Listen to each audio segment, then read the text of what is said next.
Chapitre 8.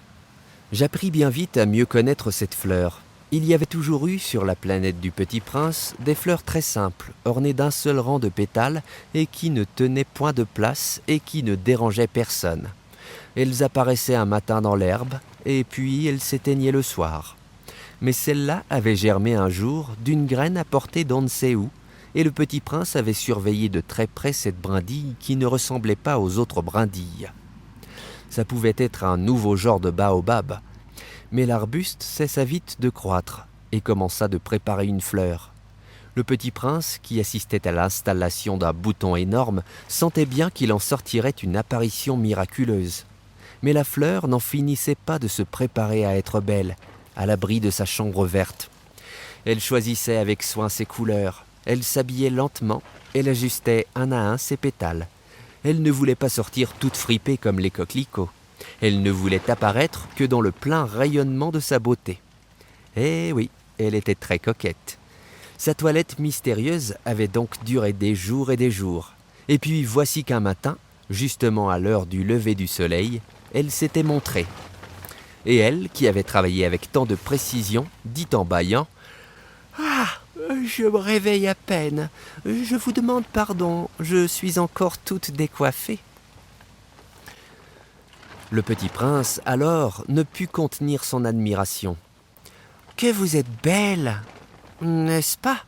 répondit doucement la fleur. « Et je suis née en même temps que le soleil. » Le Petit Prince devina bien qu'elle n'était pas trop modeste, mais elle était si émouvante. « C'est l'heure, je crois, du petit déjeuner, » avait-elle bientôt ajouté. « Auriez-vous la bonté de penser à moi ?» Et le Petit Prince, tout confus, ayant été chercher un arrosoir d'eau fraîche, avait servi la fleur. Ainsi l'avait-elle bien vite tourmentée par sa vanité un peu ombrageuse. Un jour, par exemple, parlant de ses 4 épines, elle avait dit au Petit Prince « Ils peuvent venir, les tigres, avec leurs griffes. » « Il n'y a pas de tigres sur ma planète, » avait objecté le Petit Prince. « Et puis les tigres ne mangent pas l'herbe. »« Je ne suis pas une herbe, » avait doucement répondu la fleur.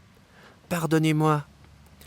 Je ne crains rien des tigres, mais j'ai horreur des courants d'air. Vous n'auriez pas un paravent ?»« Horreur des courants d'air, je n'ai pas de chance pour une plante, » avait remarqué le Petit Prince. « Cette fleur est bien compliquée. »« Le soir, vous me mettrez sous globe. Il fait très froid chez vous. C'est mal installé, là d'où je viens. » Mais elle s'était interrompue.